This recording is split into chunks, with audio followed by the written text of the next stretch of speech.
His business, built on flowers, has blossomed into a career as art director and designer for the Bellagio Conservatory. Ed Libby is our guest this week for Nevada Week in Person.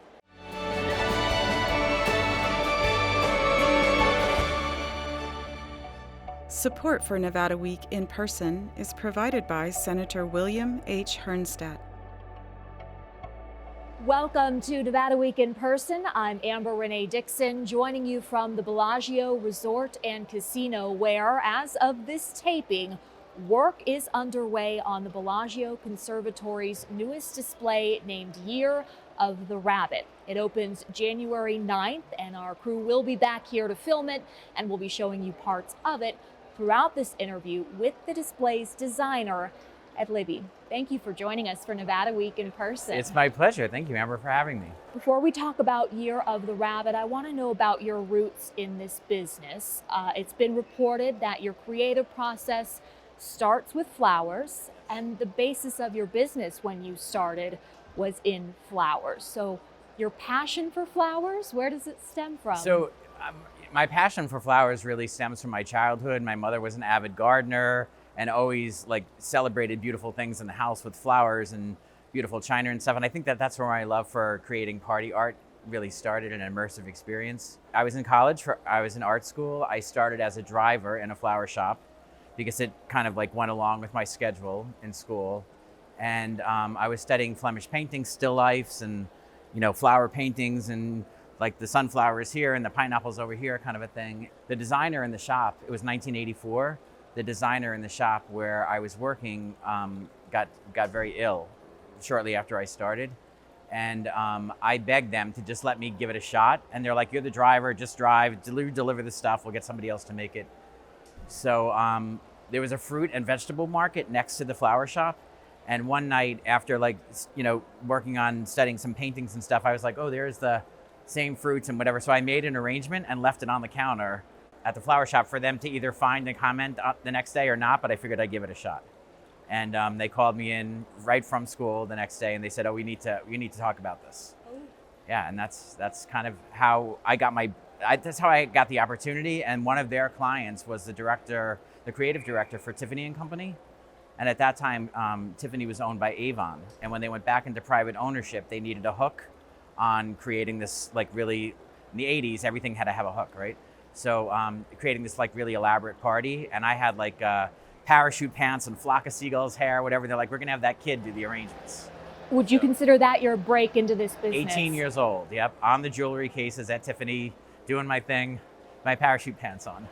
And your favorite flower is? I love roses. Roses. And it's because of the color and the fragrance, and some have no fragrance and some have, incredible fragrance and intoxicating. So I like, it's almost like roses are like a palette to work with and then build on top of. So not a particular color of rose, but all roses? No, not a particular color, just really all roses in general. All right, so take me through the process from start to end of Year of the Rabbit. We do 5 exhibits a year here, and the Lunar New Year exhibit, most of the exhibits are something where I get to be wildly creative on my own and come up with very unique concepts for the exhibits. Some of them are a little edgy and some of them are very traditional, like the one that we just did for holiday.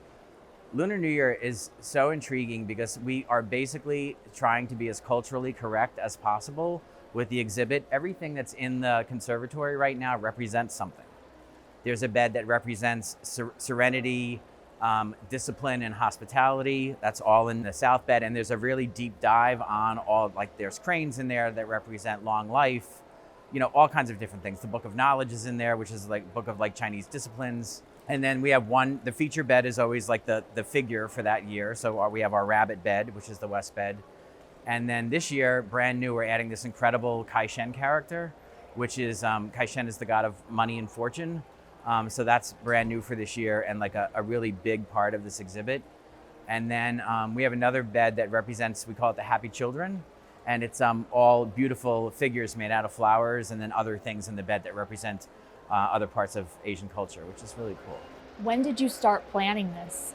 So there's 12 characters, animals in the zodiac, And when I was hired in 2016, I kind of like looked them all up and the story of the Jade Emperor's Banquet. And I've been planning this one like full out for over a year, but I'm already like deep in the middle of the Year of the Dragon situation and the next one after that. So. You're going to have to go through 12 years Right. in order to do them all. You started here in 2016, I think you 2016, said? yes. All right. Well, quite a run you've had and will continue to have. You mentioned cultural accuracy, and I Right. imagine that is a challenge you probably face throughout the year. In addition to appealing to all cultures and all ages, what are some of the challenges of your job? You know, it's interesting because at Bellagio, one of the things that's the most important for me is to really bring the glamour factor, right?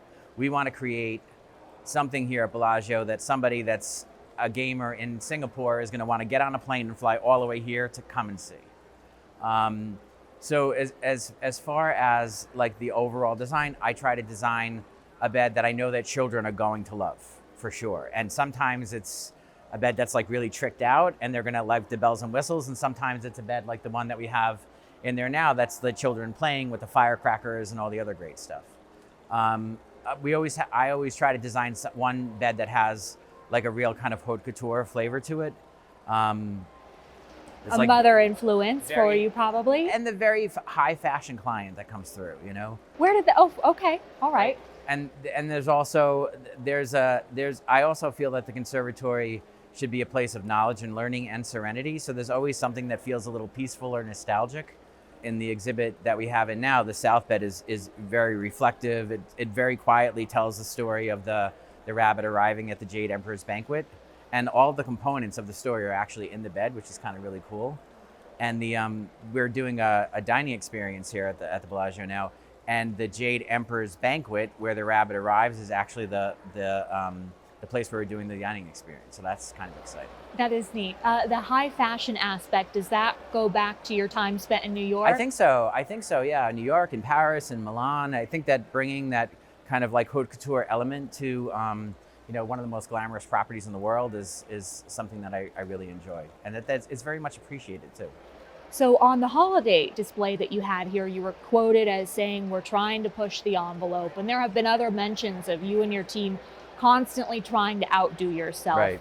How much pressure do you feel? Well, I'll tell you that after the holiday exhibit that we just took out, it's a lot of pressure. You know, I really wanted to do something very nostalgic, very reflective, something that was very relatable and exciting at the same time.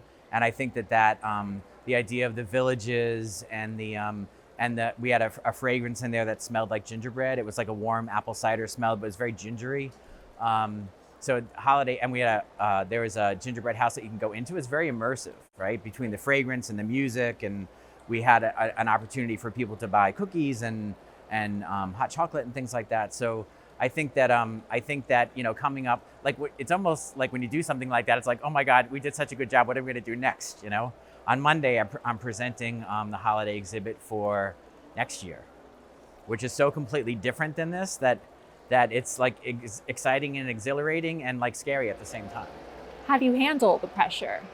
I eat cookies from the patisserie. I mean, I do the best I can. Listen, the executive team here is so encouraging and so exciting and involved in the process or whatever that they're never going to let us not do a great job. They're always going to encourage us to push the envelope even further. So it's exciting. It's very exciting. And then, I mean, there may be pressure, but you're also planning these displays a year ahead of time? Yeah, so what I started to do 2 years ago, so we could see that the year as a whole was cohesive and one thing came after the next, and we're gonna do something that's like fun and innovative, and then we're gonna do something serene the next time. I present the whole year, the concept for the year, in one meeting with like almost like bullet point illustrations of what it's gonna look and feel like, and then once that is approved, we design them individually.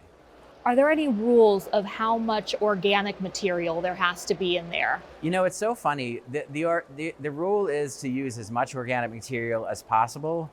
There are some things that can't be made out of organic material, but there's silk and cotton are both organic materials. It's not just about a flower petal or whatever. So it really is very intriguing about what that all looks and feels like. There's beautiful stones that we use.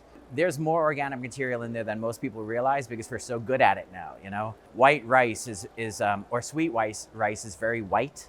So in our like rabbit ears and stuff, we use the sweet rice. People can't even tell that it's not fur, you know, or it's not like some fuzzy material. It's a floral conservatory. That's what it's all about. It's about a beautiful botanical experience for the guests. So people really need to be on the lookout instead of just assuming that might not be. We actually are just in the you know, the other thing about being here now since 2016, there's ideas that I had in the beginning that were just ideas like in the back of my head, and now as we go along with the PR team and the marketing team and the executive team, people are really interested in knowing, like, you know, how can we do a deeper dive on the conservatory? What's the next thing we can show or tell people or whatever? And we're doing like really beautiful signage. Some of the signage tells the story of the bed, and then some of the other signage tells the ingredients and the process of building the ingredients behind the scenes, or how many flowers are in the beds, or how many pounds of grass seed it took to make the lion for the summer. And yeah, wow, it's actually really interesting. So we're in Las Vegas, we're in a desert amid a drought. How do you justify the amount of water that is used to keep these plants alive? You know, it's so interesting because I'm asked that quite often. You can see that we're sitting in front of a fountain now. That water that's in that fountain was in that fall exhibit before it came out, and it's been recycled throughout the resort. We have underground wells here at Bellagio that catch the rainwater, and we don't use any potable city water for anything. Everything for the conservatory is taken directly from, you know, our own resource, and then used to water the plants and throughout the rest of the resort as well. All right. There is a whole other aspect to your career that we haven't discussed, and that is as an event designer. Right. To the stars and for large corporations. I mean, your roster includes Kelsey Grammer, Jennifer Lopez and Mark Anthony, Yep. Beyonce, Usher, Naomi Campbell, Robert De Niro, Yep. Tommy Hilfiger, Disney. Yeah, it's been a wild ride, I'll tell you that. It really has been really incredible. And I have great stories about personal relationships with almost everybody that you mentioned. It really is kind of incredible. Which celebrity stands out to you and why? You know, there's a couple. Kelsey Grammer has become one of my best friends over the years. We spend the holidays together, and his two older kids are very, very good friends of mine. We spend a lot of time together. I just actually saw him for New Year's Eve. Jennifer Lopez, Mark Anthony and I, when they were still married, planned her 40th birthday party at my house and at their house in LA while she was filming a movie in Burbank. And every time she, you know, we knew that she was on the way home, we had to like take off. So I have lots of fun memories of doing cool things with sitting on the floor in Puffy's office, drawing sketches and stuff for him. So when J-Lo would come home, did you have to try to hide the flowers? No, it was all illustrations, and we had a special place in the library where we kind of like ducked everything away for the next time. So complete surprise for her. Yeah, she was totally surprised. And what did it entail? It was this really it was amazing actually. It was this really, we took over a theater in New York and built like this kind of like Art Deco supper club, and it was all friends of hers that performed, like either stories, pieces from her career or pieces from celebrities that influenced her career. Oh, that's neat. It was wild. One last question real quickly. Of all the events you've designed, what's your favorite? The next one. The next one. Is that it's strategy, I guess? I think it's always like, you know, when they're finished, you know, you look forward to, even I have a family right now that we just did a magnificent wedding for their daughter, and now there's two other kids that are like, there's like maybe some engagements on the horizon somewhere down the road. You know, and I know that that's going to be part of our responsibility. It's just exciting to a lot of legacy clients, people that have been using us for, you know, for as long as I've been in business, which is kind of incredible. Ed Libby, thank you so much for your time and joining Nevada Week in Person. And for more Nevada Week in Person, go to vegaspbs.org/Nevada Week.